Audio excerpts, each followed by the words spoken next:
अस्सलाम वालेकुम दोस्तों उम्मीद करते हैं कि आप सब खैरियत से होंगे।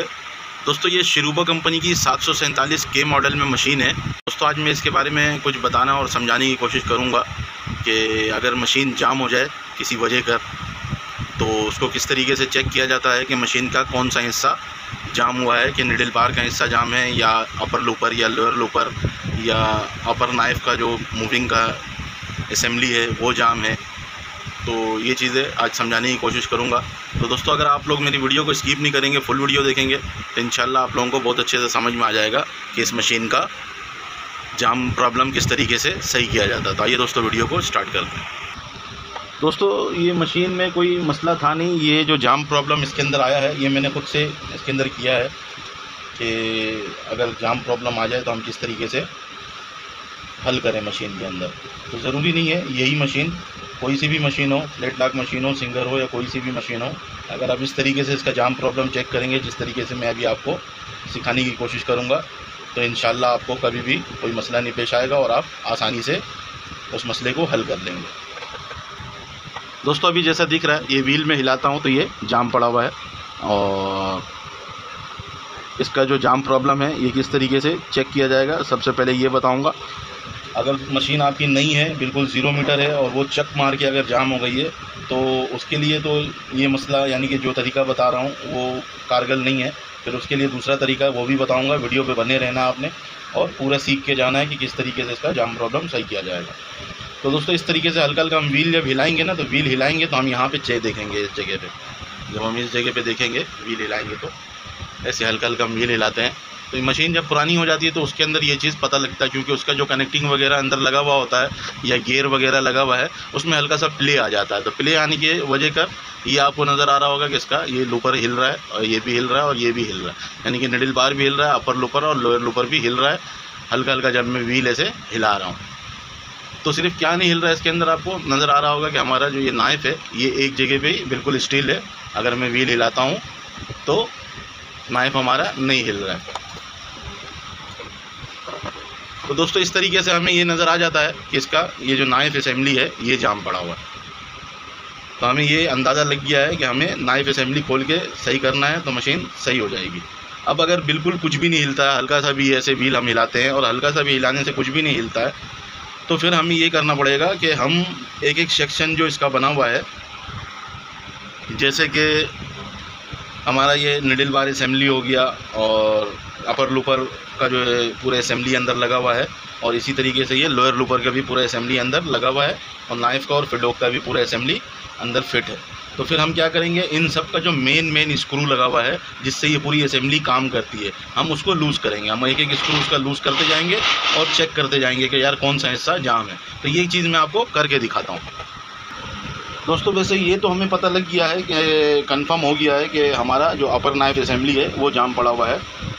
तो हम ये चेक करना चाहेंगे कि अगर मशीन बिल्कुल चक मार के जाम हो जाए, हल्का सा भी कोई भी ना निडल बार ना अल्लाह भला करे निडल बार या फिडोग या अपर लूपर या लोअर लूपर कुछ भी मूव नहीं कर रहा, हल्का सा भी नहीं हिल रहा है, तो हम उस केस में क्या करेंगे, हम उस केस में ये करेंगे कि हम इसका ये कवर खोल लेंगे। 4 स्क्रू लगा हुआ है, इसको हम हटा लेंगे इधर से और हटाने के बाद अभी हम सबसे पहले, क्योंकि यहाँ से हमारा जो है 2 चीज़ चेक हो जाएगा, एक हमारा जो निडल बार असेंबली है वो चेक हो जाएगा और दूसरा हमारा जो अपर नाइफ असेंबली है वो भी चेक हो जाएगा। तो वो किस तरीके से चेक होगा, हमने 5 नंबर की एलकी ले लेना है, हमने 5 नंबर की एलकी ले लेना है और ये जो हमारा निडल बार का ये मेन शाफ्ट है, जो निडल बार को ऊपर नीचे जो इधर जितने भी पुर्जे लगे हुए हैं इसके अंदर वो इसी शाफ्ट के साथ कनेक्ट हुआ है। तो अब हम क्या करेंगे, ये मेन यानी कि इसका पुर्जा लगा हुआ है, मेन स्क्रू लगा हुआ है, ये कनेक्टिंग लगा हुआ है, ये कनेक्टिंग इस पुर्जे को ऊपर नीचे यानी कि ऐसे ऐसे झूले जैसा मूव करा रहा है। तो हम क्या करेंगे, हम इसको खोल लेंगे। हम जब इसको खोलेंगे, इसको खोल के लूज़ कर लेंगे। ये हमने इसको लूज़ कर लिया। अब लूज़ करने के बाद हम इधर आ जाएंगे, इधर निडल बार के पास। निडल बार के पास आके हमने ये देखना है कि हमारा निडल बार फ्री है कि नहीं। तो अभी आपको दिख रहा होगा निडल बार हमारा बिल्कुल फ्री है। तो दोस्तों इससे हमें ये कंफर्म हो जाता है कि हमारा जो इधर का निडल बार का जो हिस्सा है वो फ्री है, वो जाम नहीं है। वो यहाँ तक का शाफ्ट भी आपको हिलता हुआ ये दिख रहा होगा। जब मैं निडल बार ऊपर नीचे कर रहा हूँ तो शाफ्ट भी इसका ऊपर नीचे हो रहा है, यानी कि मूव कर रहा है। तो हमने इसको फ़िलहाल अभी ऐसे ही हल्का सा टाइट कर देना है क्योंकि हमें ये साफ लग रहा है कि बिल्कुल हमारा जो निडल बार असेंबली है वो फ्री है।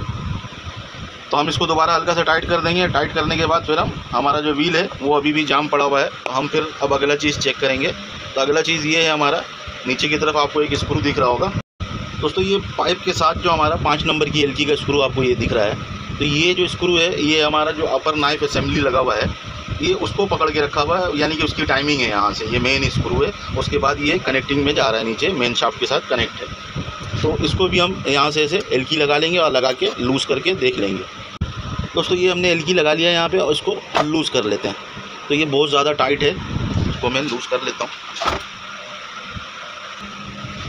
तो दोस्तों ये स्क्रू मैंने लूज़ कर लिया है, लूज़ करके एलकी को अब हम बाहर निकाल लेंगे। अब एलकी को हमने बाहर निकाल लिया, और बाहर निकालने के बाद दोस्तों अभी हम क्या करेंगे, व्हील घुमा के देखेंगे। देखिए अभी हमारा व्हील घूमने लगा है, तो अभी ये एक जगह पे अटक रहा है। वो क्यों अटक रहा है ये भी हम आपको दिखाएंगे कि ये जो निडल बार हमने लूज़ किया था, तो उसकी सेटिंग हमने ऐसी कर दी थी नॉर्मली कहीं पे भी।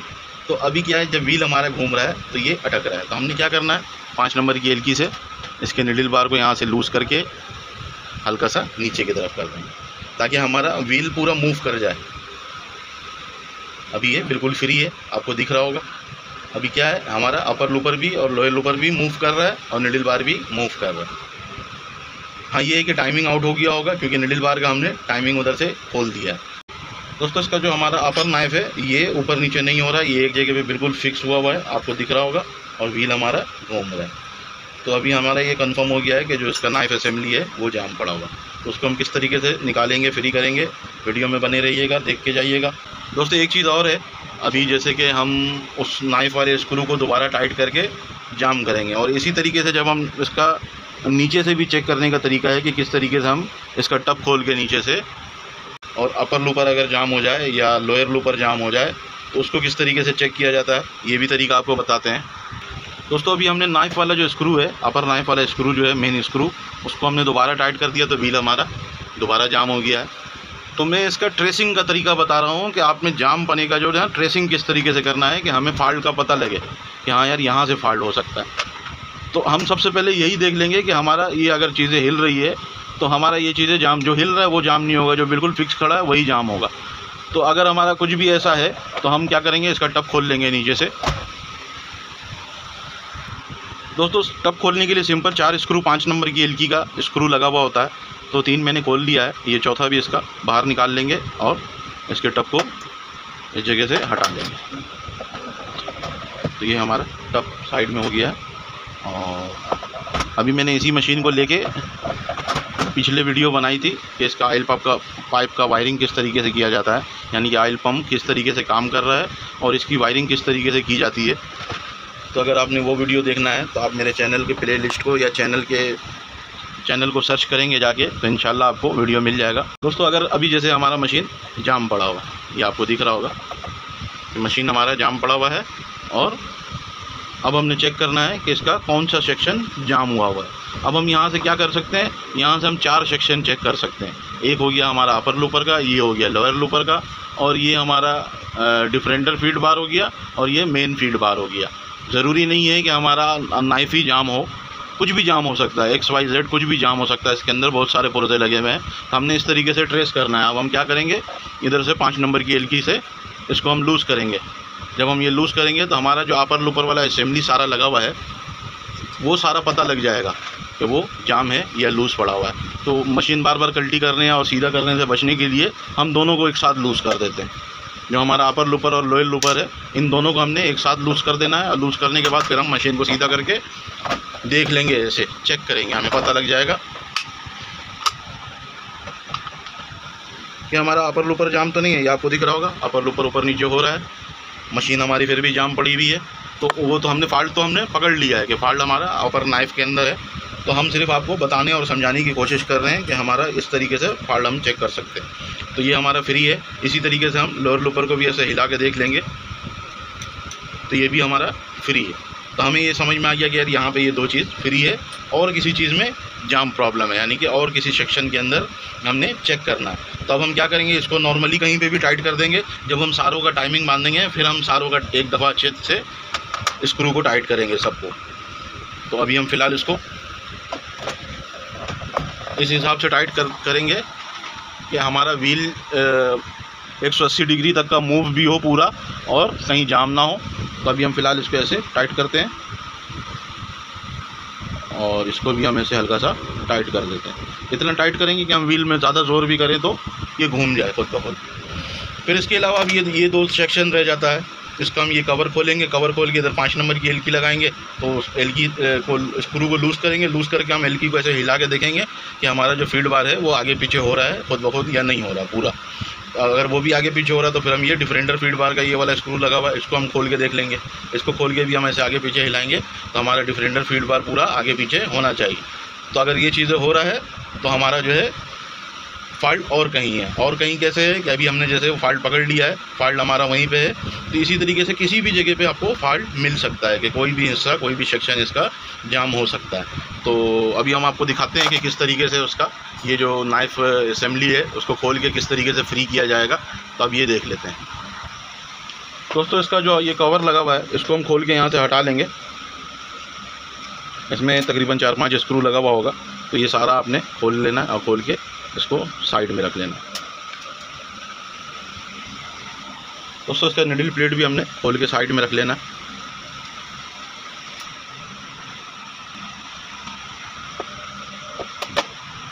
दोस्तों ये कवर भी हम यहाँ से हटा लेंगे। अब हम इसका जो अपर नाइफ लगा हुआ है, ये अपर नाइफ ये भी खोल लेंगे यहाँ से।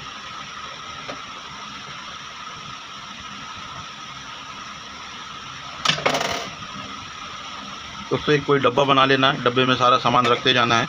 क्योंकि अगर आप कहीं दुकान वगैरह में काम कर रहे हैं तो वहाँ पे पार्ट्स अवेलेबल होगा नहीं तो आपको परेशानी होगा। फिर स्क्रू वगैरह भी ये आम दुकानों में नहीं मिलता है। दोस्तों सेफ्टी के लिए हम इसका निडल भी खोल के बाहर निकाल लेंगे ताकि हमारे हाथ में भी ना लगे और ये निकालने में निडल टूट भी ना जाए। तो हम ये दोनों निडल खोल के हटा लेते हैं। दोस्तों ये निडल के धागे को जो टेकअप कर रहा होता है, ये एक पट्टी लगा हुआ है यहाँ पे, इसको भी हमने खोल लेना है। 2 स्क्रू पे रुका हुआ होता है।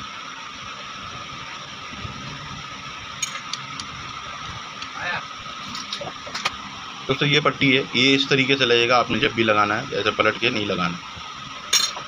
दोस्तों इधर का सामान सारा हमने खोल लिया है। अब हम अंदर से मशीन के अंदर से पुर्जों को खोलते हैं। दोस्तों इसके अंदर ये 2 कॉलर लगा हुआ है। ये इसके ऊपर 2 नंबर की एलकी का स्क्रू लगा हुआ है। तो इसको हमने 2-2, 3-3 चूड़ी लूज़ कर लेना है। और ऐसे ही इस साइड पे भी लगा हुआ है कॉलर। दोस्तों ये दोनों कॉलर को हमने लूज़ कर लेना है। तो ये हमने दोनों कॉलर को लूज़ कर लिया है।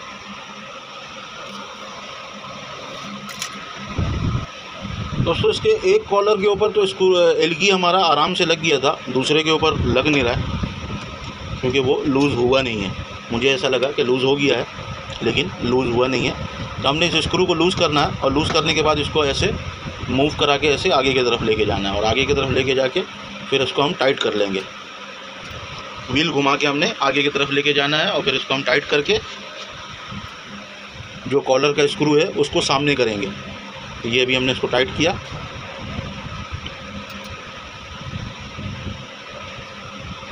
इसको सही का टाइट करना है क्योंकि शाफ्ट जो है वो जाम है।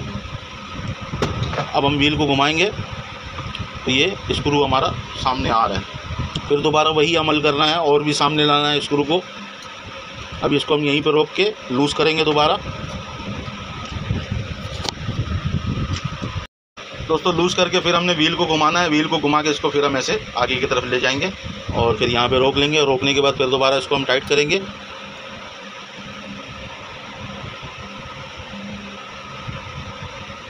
हमने टाइट किया और टाइट करने के बाद अभी हम फिर व्हील को घुमाएंगे। तो अभी तकरीबन सामने है, 2 नंबर की एलकी लगा के चेक कर लेते हैं कि गोया वो काम कर भी रहा है कि नहीं कर रहा है, यानी कि एलकी वहाँ तक पहुँच जाए तो खुल जाए।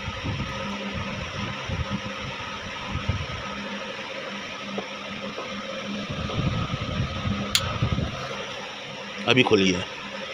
तो ये हमने इसको भी खोल लिया है और एलकी को अब हम बाहर निकाल लेते हैं। एलकी फंस गया। दोस्तों ये जो 5 नंबर की एलकी जो हम बार बार लूज़ टाइट कर रहे थे, इसको हमने लूज़ कर देना है। ये अभी हमने इसको लूज़ कर दिया। अब लूज़ करने के बाद दोस्तों ये लूज़ करने के बाद अभी जो हमारा ये नाइफ असेंबली है ये अभी बिल्कुल आज़ाद है। इसको अगर हम ऐसे घुमा घुमा के खींचेंगे तो ये बाहर की तरफ आ जाना चाहिए। तो हम इसको ऐसे ऊपर नीचे करके देखते हैं प्लास से। इसको ऐसे हम आराम से बाहर की तरफ धक्का देके खींचते जाएंगे तो ये अभी बाहर आ गया है। और अब हमने इसको बाहर निकाल लेना। दोस्तों अगर आपको लगता है कि ये अभी, जैसे मुझे तो लगता है ये फ्री हो गया है, आया समझ में। अगर आपको लगता है कि यार इसको और फ्री होना चाहिए, बाहर निकालना है, तो बाहर निकालने के लिए हमें ये फिडोक वगैरह हटाना पड़ेगा। और ये जो इसका सेल लगा हुआ है ये भी हमने खोल के हटाना पड़ेगा, फिर ये बाहर आएगा। तो आप ऐसे भी लगा सकते हैं अगर ये आपको लगता है कि फ्री हो गया। और अगर खोलना है तो उसको किस तरीके से खोला जाएगा ये भी देख लेते हैं। तो इसका ये फिडोक हम हटा लेंगे यहाँ से खोल के। इसके दोनों फिडोक को हमने हटा लेना है खोल के।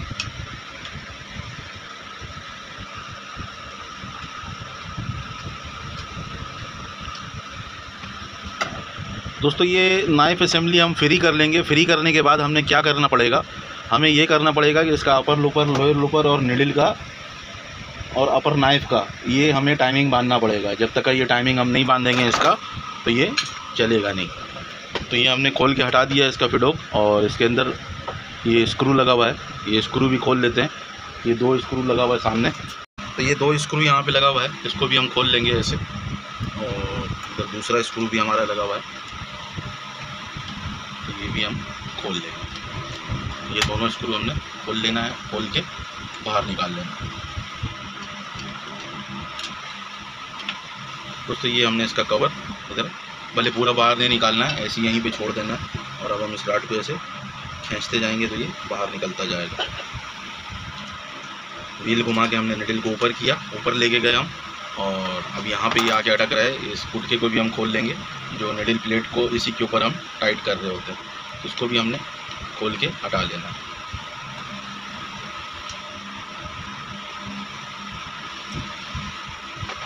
दोस्तों ये हमारा राड बाहर आ गया। इसके अंदर 2 कॉलर गिरा हुआ होगा अंदर मशीन का, उसको उठा लेना है ट्यूज़र की मदद से। दोस्तों वीडियो अगर आप अभी तक देख रहे हैं तो आपको ये समझ में आ गया होगा कि इसका ये नाइफ असेंबली किस तरीके से खोला जाता है। और अगर मशीन जाम हो जाए तो किस तरीके से इसके अलग अलग सेक्शन को ट्रेस किया जाता है कि कौन सा सेक्शन इसका जाम है, तो उसी सेक्शन को हम खोल के फ्री कर लें। दोस्तों उम्मीद करते हैं मेरी वीडियो से आप लोगों को बहुत कुछ सीखने को मिला हो। अगर कुछ सीखने को मिला है तो मेरी वीडियो को अपने दोस्त यारों के साथ और अपने जॉब पार्टनर के साथ लाजमी शेयर कीजिएगा। एंड दोस्तों अल्लाह हाफिज़। इसको फिटिंग करने का वीडियो में अगली वीडियो बनाऊंगा, तो इसको फिटिंग करने की वीडियो बनाऊंगा।